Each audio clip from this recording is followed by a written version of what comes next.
trees inside of me.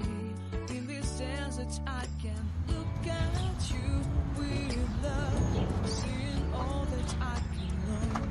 Can you stay now? Then you guidance of Babylon. Love, love, love. Good morning. You can see that.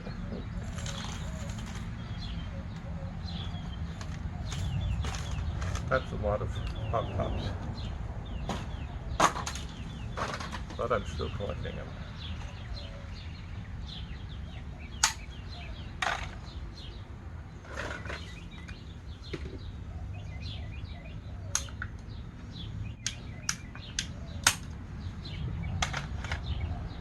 You hear those birds talking to each other out there?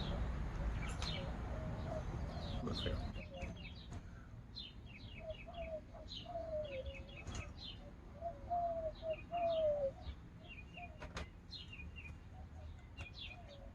I hear one on that side and one on that side.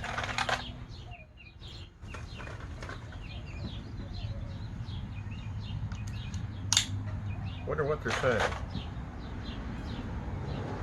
Let's see. Here I am, just waiting for you.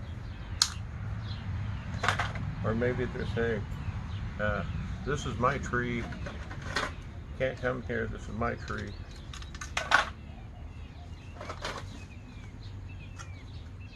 Or maybe they're just saying,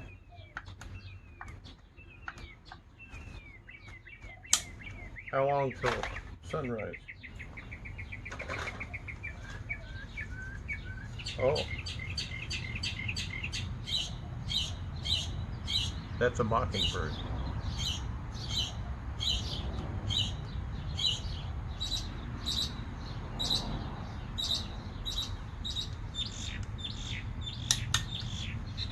He doesn't do that song that the others were doing now. He doesn't do that hoot hoot hoot hoot.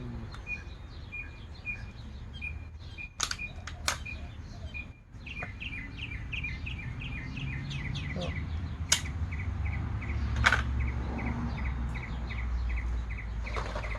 He's fun to watch because he gets up there and he sings his song and then he jumps up into the air and then he comes and lands back down on the post and then he jumps up in the air and lands back on the post. I'm assuming that that's to attract the female. Yeah, guys of all species do strange things to attract the female.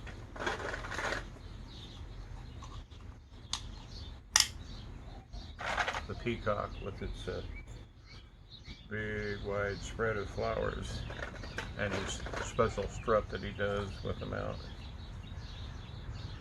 That's not for our entertainment, that's to say, hey, look at me girls, look at me, look how big my feathers are.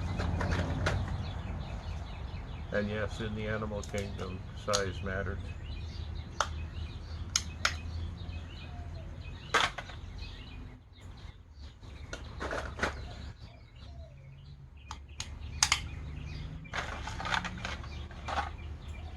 That's why lions and tigers too will leave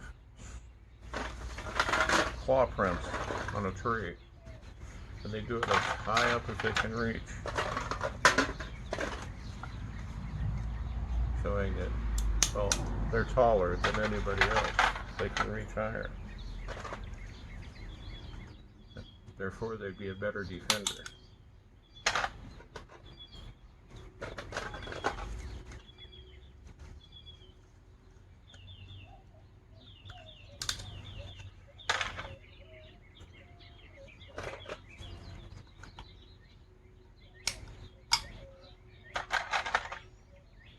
And in humans, the men start growing beards, start getting facial hair. Whether they grow it out or not, they start getting facial hair.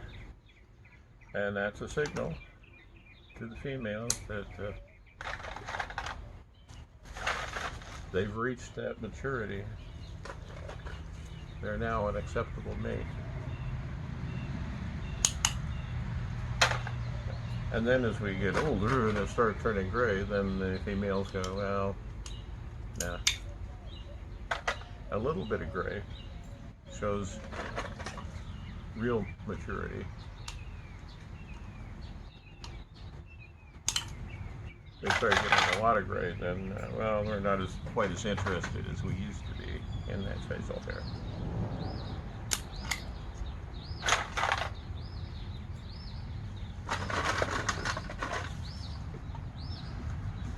And ends our biology lesson for the day.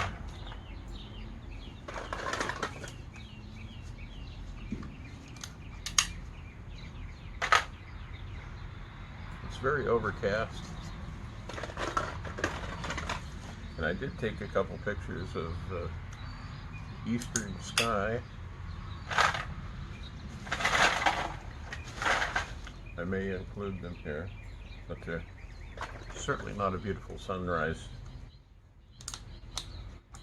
As a matter of fact, it'll probably be quite a while before the sun comes up over the clouds, if it does at all. According to the weather report, there's a 50% chance of storms today.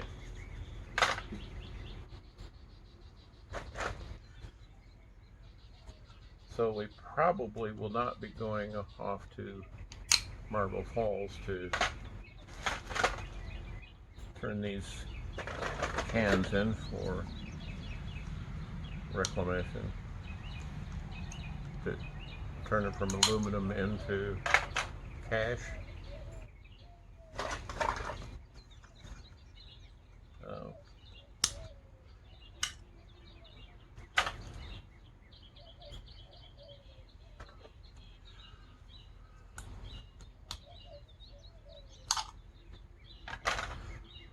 One way of going into Marble Falls is taking Highway 143, and on a good day, especially in the fall, when even in Texas, there are some color changes in the trees, not as much as in places where more deciduous trees, as opposed to the conifers that are the major trees down here. That and conifers and live oak, which do change color a little because in the fall their summer leaves turn a tan,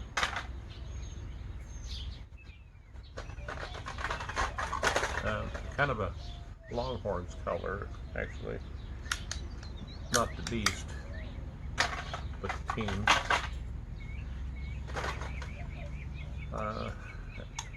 But the trees never lose all their leaves because they get new leaves, get their winter leaves.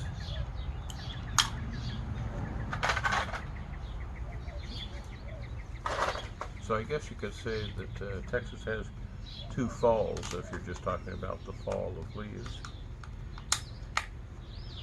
Because at one point they lose their summer leaves, and another point they lose their winter leaves. Anyway, back to Highway 1431. It's a roller coaster ride.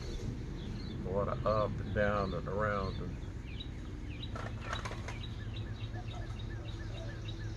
And some wise person made it a 55-mile-an-hour road.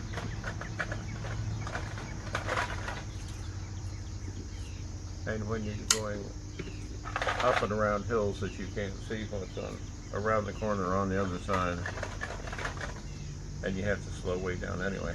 Oh, there's a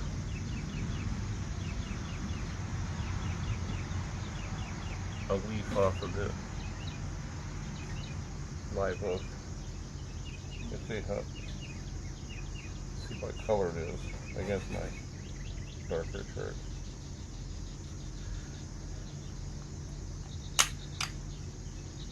Anyway, while that twisty, hilly road is a joy for me to drive in good weather, I actually consider it as a driver's road. Because you cannot just be driving along with your arm out the window, half daydreaming, not paying attention to the road, because the road will suddenly disappear from under you if you start doing that. But in bad weather, no, I'm just not comfortable in driving in bad weather.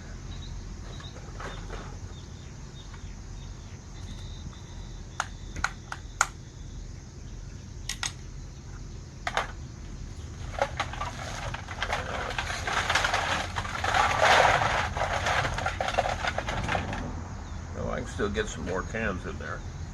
Now whether I'll be able to lift it,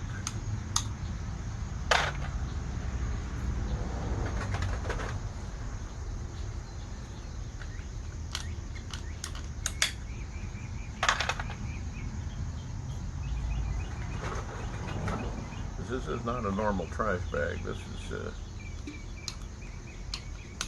a heavy duty extra large, probably made to fit in a 55-gallon drum.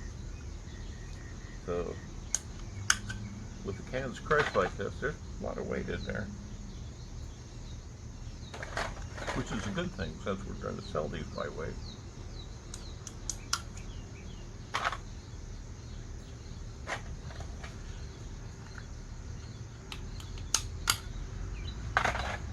And the amount of weight that I'm taking off with these tabs, well, it amounts to some. Well, it amounts to something. It's not going to be missed. But we take the tabs, I think it turned into Ronald McDonald Charities, Ronald McDonald House Charities, which help house families of children that are hospitalized for long term. So you can find them around a lot of the children's hospitals.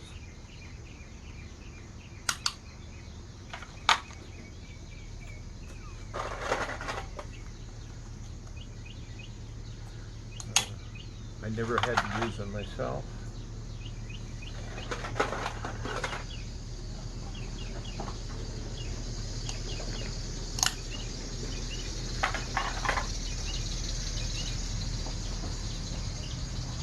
There's our neighbor. He's backing up from his camping site, backing up toward the dumpsters that are that direction.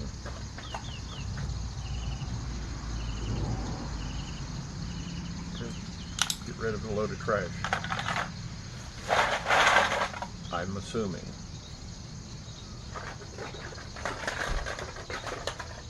My x-ray vision is not working as well today, so I can't just turn around and make sure that that's what he's doing.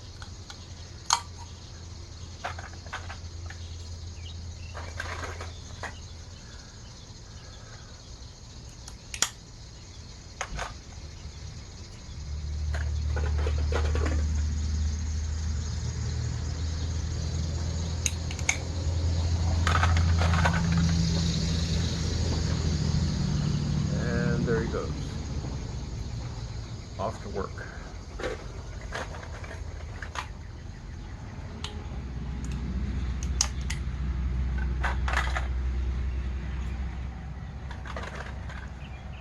He's one of the luckier ones during this time of COVID-19 in that he's in construction, and although construction has slowed down some during this time, it hasn't completely disappeared.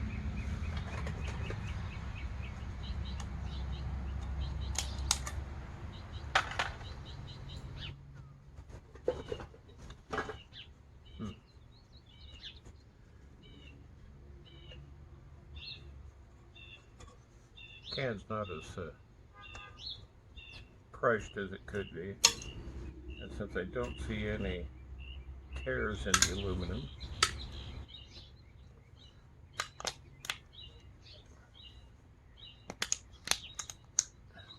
I'm actually down a little bit more.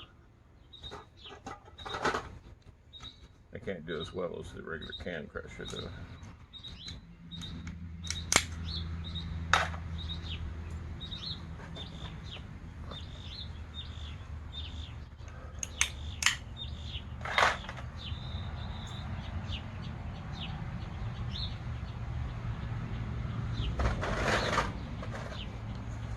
It's only about 7:15, so I'm pretty sure my bride isn't up and moving around in there.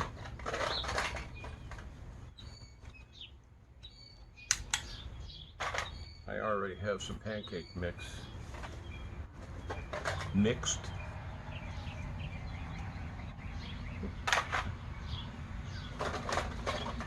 But not yet turned into pancakes.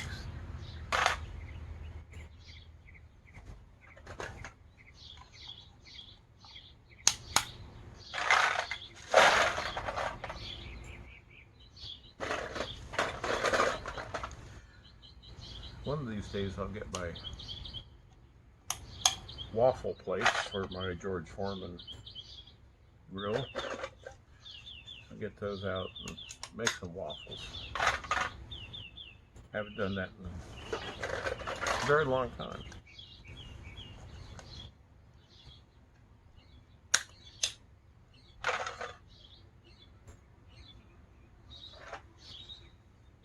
And really about the only difference between the pancake and the waffle is that you put oil in the waffle.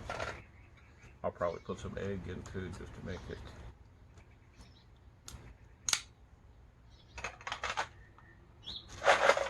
hold together better.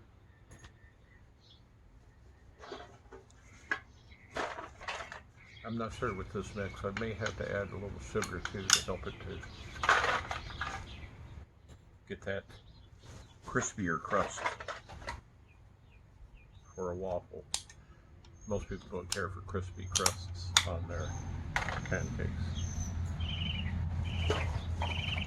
but on the waffle, yeah. Well, Mr. Mockingbird's back.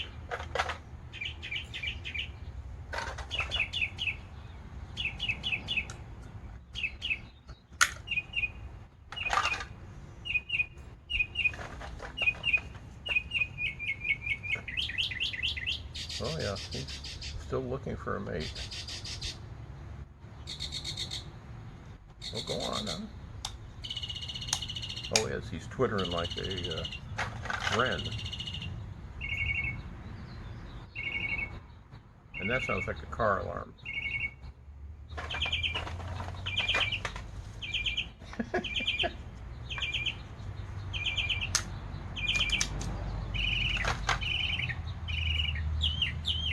Yes, mockingbirds will pick up other sounds from nature, not necessarily other bird sounds.